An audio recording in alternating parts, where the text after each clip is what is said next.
ವತಿಯಲ್ಲಿ ನಮ್ಮ ಶಾಲೆಯಲ್ಲಿ ಸಮಗ್ರ ಶಿಕ್ಷಣ ಅಭಿಯಾನ ಕಾರ್ಯಕ್ರಮದಲ್ಲಿ ಸಾಮಾಜಿಕ ಪರಿಶೋಧನೆ ಎನ್ನುವ ಒಂದು ಕಾರ್ಯಕ್ರಮವನ್ನ ಈ ದಿನ ಹಮ್ಮಿಕೊಳ್ಳಲಾಗಿದೆ.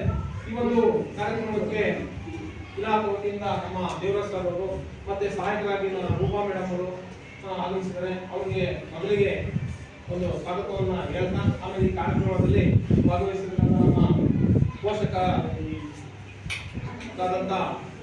ಉಮಾಶಂಕರ್ ಅವರೇ, ಆಮೇಲೆ ನಮ್ಮ SDMC ಉಪಾಧ್ಯಕ್ಷರಾದಂತಹ ರಂಜಿತಾ, ಮತ್ತೆ ಈ ಒಂದು ಕಾರ್ಯಕ್ರಮದಲ್ಲಿ ಆಗಮಿಸಿರ್ತಕ್ಕಂಥ ಪೋಷಕರೇ, ಮತ್ತೆ ಈ ಒಂದು ಕಾರ್ಯಕ್ರಮದಲ್ಲಿ ಇರ್ತಕ್ಕಂಥ ಎಲ್ಲ ನನ್ನ ವೃತ್ತಿ ಬಾಂಧವರೇ, ಮತ್ತೆ ಪ್ರೀತಿಯ ವಿದ್ಯಾರ್ಥಿಗಳೇ, ಏನಿವತ್ತು ನಾವು ಒಂದು ಆಂತರಿಕ ಮೌಲ್ಯಮಾಪನ ಅಂತಂದ್ರೆ ಏನು ಅನ್ನೋದ್ರ ಬಗ್ಗೆ ನಿಮಗೆ ಹೇಳ್ತದೆ, ಪದನೇ ಹೇಳ್ತಾ ಇದೆ. ಆಂತರಿಕ ಮೌಲ್ಯಮಾಪನ ಅಂತಂದ್ರೆ ನಿಮ್ಮಲ್ಲಿ ಏನಾದ್ರು ಸಮಸ್ಯೆಗಳಿದ್ರೆ ಆ ಸಮಸ್ಯೆಗಳಿಗೆ ಇನ್ನೊಂದು ಪರಿಹಾರವನ್ನು ಹುಡುಕುವಂತ ಒಂದು ಭಾಗ ಇದೆ. ಏನಾದ್ರು ಸಮಸ್ಯೆಗಳು ಕೇಳಿದ್ರು, ನೀವೇನಾದ್ರು ಸಮಸ್ಯೆ ಲಿಸ್ಟ್ ಇತ್ತು, ಆ ಲಿಸ್ಟ್ ಅಲ್ಲಿ ಎಲ್ಲಾನು ಒಂದು ಕಡೆಯಿಂದ ಕೇಳಿದ್ರು, ನಿಮಗೆ ಉಚಿತವಾಗಿ ಸರ್ಕಾರದಿಂದ ಕೊಡ್ತಕ್ಕಂತ ಎಲ್ಲಾ ಸವಲತ್ತುಗಳು ಬರ್ತಾ ಇಲ್ಲವಾ ಅಂತ ಕೇಳಿದಂತ ಸಂದರ್ಭದಲ್ಲಿ ಬಂದ್ರೆ ಬಂದಿದೆ ಅನ್ಬೇಕು, ಬಂದಿಲ್ಲ ಅಂದ್ರೆ ಬಂದಿಲ್ಲ ಅಂತ ಹೇಳ್ಬೋದು. ಆದ್ರೆ ನಾವೀಗ ಸರ್ಕಾರದಿಂದ ಏನೆಲ್ಲಾ ಸವಲತ್ತುಗಳನ್ನ ಕೊಡ್ತಾ ಇದೀವಿ ಆ ಸವಲತ್ತುಗಳನ್ನೆಲ್ಲ ನಿಮಗೆ ತಲುಪಿಸಿದೀವಿ. ಅದ್ರ ಜೊತೆಗೆ ಮಕ್ಕಳ ಒಂದು ಶೈಕ್ಷಣಿಕ ಒಂದು ಅಭಿವೃದ್ಧಿ ಆಗ್ಬೇಕು ಅಂತಂದ್ರೆ ಇಲ್ಲಿ ಪೋಷಕರ ಪಾತ್ರ ಬಹಳ ಮುಖ್ಯ. ಯಾಕೆಂದ್ರೆ ನಾವು ಸ್ಕೂಲಿಗೆ ಬರ್ತೀವಿ, ಬೆಳಗ್ಗೆ 10 ಗಂಟೆ 9:30 ಶಾಲೆಗೆ ಬಂತಂದ್ರೆ ನಾವು 4:30 ತನಕ ಮಾತ್ರ ನಿಮ್ ಜೊತೆ ಇರ್ತೀವಿ. ಆ ನಂತರ ನಿಮ್ಮ ಜೊತೆಲಿ ಇರೋರು ನಿಮ್ ಪೋಷಕರು ನಿಮ್ಗೆ ಏನಾದ್ರು ಒಂದು ಸ್ವಲ್ಪ ಓದೋದ್ ಕಡೆಗೆ ಏನಾದ್ರು ಒಂದು ಸ್ವಲ್ಪ ಮನಸ್ಸು ಮಾಡಿದ್ರೆ ಖಂಡಿತವಾಗಿ ಎಲ್ಲಾ ಮಕ್ಕಳು ಸಹ ಮುಂದೆ ಬರ್ತೀರಾ. ಆದ್ರೆ ಪೋಷಕರು ಇದ್ರ ಬಗ್ಗೆ ಬಹಳ ಕಾಳಜಿಯನ್ನು ವಹಿಸಬೇಕು. ನಾನು ಪ್ರತಿ ಸಭೆಗಳಲ್ಲಿ ಹೇಳ್ಬೇಕಾದ್ರೆ ಫಸ್ಟ್ ನಾನು ಯಾವುದನ್ನೂ ಹೇಳಲ್ಲ, ಫಸ್ಟ್ ಪೋಷಕರಿಗೆ ಮೊದಲು ಮಕ್ಕಳು ಶಾಲೆ ಬರೋ ರೀತಿ ಮಾಡ್ಕೋಬೇಕು. ಶಾಲೆಗೆ ಬಂದ ಆದ್ಮೇಲೆ ಆ ಮಗು ಶಾಲೆಯಲ್ಲಿ ಏನ್ ಮಾಡ್ತಾ ಇದೆ, ಒಂದು ವಾರಕ್ಕೊಂದ್ಸತಿ ನಾವು ಸಭೆ ತಿಂಗಳಿಗೊಂದ್ಸತಿ ಮಾಡ್ತೀವಿ. SDMC ಸಭೆ ಆಗ್ಬೋದು, ಪೋಷಕರ ಸಭೆಯನ್ನ ಮಾಡಿದಂತ ಸಂದರ್ಭದಲ್ಲಿ ನಾವು ಆ ಸಭೆಯಲ್ಲೆಲ್ಲ ನಿಮ್ಗೆ ಪೋಷಕರಿಗೆಲ್ಲ ತಿಳುವಳಿಕೆ ಕೊಟ್ಟಿರ್ತೀವಿ. ಅದ್ರ ಜೊತೆಗೆ ನೀವು ಪೋಷಕರು ನಿಮ್ಮ ವಿದ್ಯಾರ್ಥಿಗಳ ಒಂದು ಕಲಿಕೆಯ ಒಂದು ಮಟ್ಟವನ್ನ ನೋಡ್ಬೇಕು ಅಂತಂದ್ರೆ ವಾರದ ಒಂದ್ ದಿವಸ ಕನಿಷ್ಠ ಬಂದ್ರೆ, ಒಂದು ದಿವಸ ನಿಮಗೆ ಬಿಡುವಾದಂತ ಬಂದು ನಮ್ಮ ಮಗು ಏನ್ ಓದ್ತಾ ಇದೆ, ಏನ್ ಕಲಿತಾ ಇದೆ, ಏನೆಲ್ಲ ಚಟುವಟಿಕೆ ಭಾಗವಹಿಸ್ತಾ ಇದೆ ಅಂತ ಕೇಳಿದ್ರೆ ಆಗ ಆ ಮಗುಗೆ ನಮ್ಮ ತಂದೆ ಶಾಲೆ ಬರ್ತಾರೆ, ನಮ್ಮ ತಾಯಿ ಶಾಲೆ ಬರ್ತಾರೆ, ಅವ್ರು ಬಂದು ನಮ್ಮನ್ನು ವಿಚಾರಿಸ್ತಾರೆ ಅನ್ನೋ ಒಂದು ಅವರಿಗೆ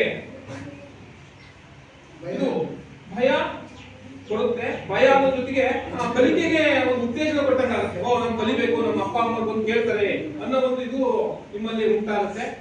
ಈ ಒಂದು ಉಪಯೋಗವನ್ನ ಪೋಷಕರು ಮಾಡಿದ್ದೆ ಆದ್ರೆ ಶಾಲೆ ಖಂಡಿತವಾಗಿ ಸರ್ಕಾರಿ ಶಾಲೆಗಳು ಮುಂದೆ ಬರ್ತವೆ. ಈಗ ನಮ್ಮಲ್ಲಿ ಯಾವುದೇ ಚಟುವಟಿಕೆಯನ್ನು ತಗೊಳ್ಳಿ, ಪಠ್ಯ ಚಟುವಟಿಕೆಗಳನ್ನು ತಗೊಳ್ಳಿ, ಪಠ್ಯೇತರ ಚಟುವಟಿಕೆಗಳು ಸಹ ನಾವು ಇದುವರೆಗೂ ಕೆಲವು ಸ್ಪೋರ್ಟ್ಸ್ ಗಳಲ್ಲಿ ಡಿಸ್ಟ್ರಿಕ್ಟ್ ಲೆವೆಲ್ ಹೋಗಿದ್ದೀವಿ, ತಾಲೂಕ್ ಲೆವೆಲ್ ಖಂಡಿತ ನಾವು ಹೋಬಳಿ ಲೆವೆಲ್ ವಾಪಸ್ ಬಂದಿಲ್ಲ. ತಾಲೂಕ್ ಲೆವೆಲ್ಗೆಲ್ಲ ಹೋಗಿ, ಡಿಸ್ಟ್ರಿಕ್ಟ್ ಲೆವೆಲ್ಗೆಲ್ಲ ಹೋಗಿ, ಡಿಸ್ಟ್ರಿಕ್ಟ್ ಲೆವೆಲ್ ಎಲ್ಲ ನಾವು ಅಲ್ಲಿ ಭಾಗವಹಿಸಿ ಬಂದಿದ್ದೀವಿ.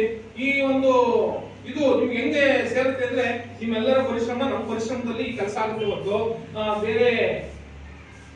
ಬೇರೆಯವರನ್ನ ಬಳಸಿಕೊಂಡು ಮಾಡಕ್ಕೆ ಕಷ್ಟ ಆಗುತ್ತೆ. ಅದ್ರ ಜೊತೆಗೆ ಹೇಳಿದ್ರು ನಿಮ್ಮಲ್ಲಿ ಕೆಲವು ವಿಚಾರಗಳನ್ನ ಹೇಳಿದ್ರು. ಏನ್ ಹೇಳಿದ್ರು, ನಿಮ್ಗೆ ಏನಾದ್ರು ಶಿಕ್ಷೆಗಳಿರ್ತಾವ ಇದಿರ್ತಾರ ಅಂತ ಕೇಳಿದ್ರು. ಅದ್ರ ಬಗ್ಗೆ ನಾವು ಹೇಳ್ತೀವಿ, ಇಲ್ಲಿ ಯಾವುದೇ ಶಿಕ್ಷೆಗಳನ್ನ ನಾವು ಕೊಡಂಗಿಲ್ಲ. ಅದಕ್ಕೆ ಪೋಕ್ಸೋ ಕಾಯ್ದೆಯಲ್ಲಿ ಕೆಲವು ನಿಯಮಗಳಿದ್ದಾವೆ. ಆ ನಿಯಮಗಳನ್ನ ನಾವು ನಿಮ್ಗೆಲ್ಲರಿಗೂ ಹೇಳಿದ್ವಿ. ನಾವು ಅಪರಿಚಿತರು ನಿಮ್ಮ ಜೊತೆಯಲ್ಲಿ ಯಾರು ವರ್ತಿಸಿದ್ರೆ ಅದನ್ನ ನಮಗೆ ಬಂದು ಹೇಳ್ಬೇಕು. ಇಲ್ಲ ನಿಮ್ಗೆ ಹೇಳಕ್ಕಾಗಲ್ಲ ಅಂದ್ರೆ ದೂರು ಪೆಟ್ಟಿಗೆ ಇರುತ್ತೆ, ದೂರು ಪೆಟ್ಟಿಗೆಯಲ್ಲಿ ಹೇಳಿದ್ರೆ ಆ ದೂರು ಪೆಟ್ಟಿಗೆ ಹಾಕಿದ್ರೆ ನಾವು ವಾರದೊಂದು ಸರಿ ಅದನ್ನ ಓಪನ್ ಮಾಡಿ ಅದರಲ್ಲಿ ಇರ್ತಕ್ಕಂಥ ಸಮಸ್ಯೆಯನ್ನು ನೋಡಿ ಅದಕ್ಕೆ ಕಂಪ್ಲೇಂಟ್ ರಿಜಿಸ್ಟರ್ ಅಂತ ಒಂದು ರಿಜಿಸ್ಟರ್ ಮೇಂಟೈನ್ ಮಾಡಿ ಅಂತ ಹೇಳಿದ್ರೆ, ಯಾಕೆಂದ್ರೆ ಮಕ್ಕಳಿಂದ ಬರ್ತಕ್ಕಂಥ ಕಂಪ್ಲೇಂಟ್ ಅನ್ನು ನಾವೇನ್ ಮಾಡ್ಬೇಕು, ಅದನ್ನ ತೆಗೆದು ಒಂದು ಫೈಲಲ್ಲಿ ಹಾಕಬೇಕು. ಫೈಲಲ್ಲಿ ಹಾಕಿದ್ರೆ ಅದು ಗೌಪ್ಯವಾಗಿರ್ಬೇಕು. ಯಾರೋ ಒಂದು ಏನೋ ಬರೆದಿರ್ತಾರೆ, ಯಾರೋ ಒಂದು ವಿಚಾರವನ್ನು ಬರೆದಿರ್ತಾರೆ, ಆದ್ರೆ ಮಗುನ ನಾವು ಅದನ್ನು ನೇರವಾಗಿ ಹಾಕ್ಬಾರ್ದು ಅಂತ ಕೇಳುವಂತದಿಲ್ಲ. ಅದಕ್ಕೆ ಗೌಪ್ಯವಾಗಿಟ್ಟು ಅದಕ್ಕೊಂದು ಪರಿಹಾರ ನೋಡಿ, ಸಲಹಾ ಮತ್ತು ದೂರು ಪೆಟ್ಟಿಗೆ ಅಂತ ಇದೆ ಅಲ್ವಾ, ಅದಕ್ಕೆ ಸಲಹೆಯನ್ನು ಕೊಡಬೇಕು. ಸಲಹೆಯನ್ನು ಕೊಟ್ಟು ಆ ಮಗುವನ್ನ ಒಂದು ಉತ್ತಮ ವಾತಾವರಣ ತರೋ ರೀತಿಯಲ್ಲಿ ಮಾಡ್ಬೇಕಾಗ್ತದೆ. ಅದು ಮಾಡ್ತಕ್ಕಂಥ ಕೆಲಸ ಸಮಾಜದಲ್ಲಿರ್ತಕ್ಕಂಥ ಪೋಷಕರದು ಮತ್ತೆ ನಿಮ್ಮದು ನಮ್ಮದು ಎಲ್ಲರೂ ಸಹ ಇರುತ್ತೆ.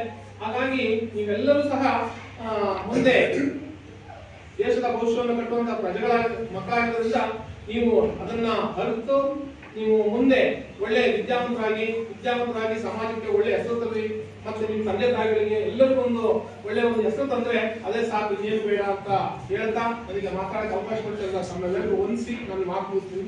ಜೈ ಹಿಂದ್.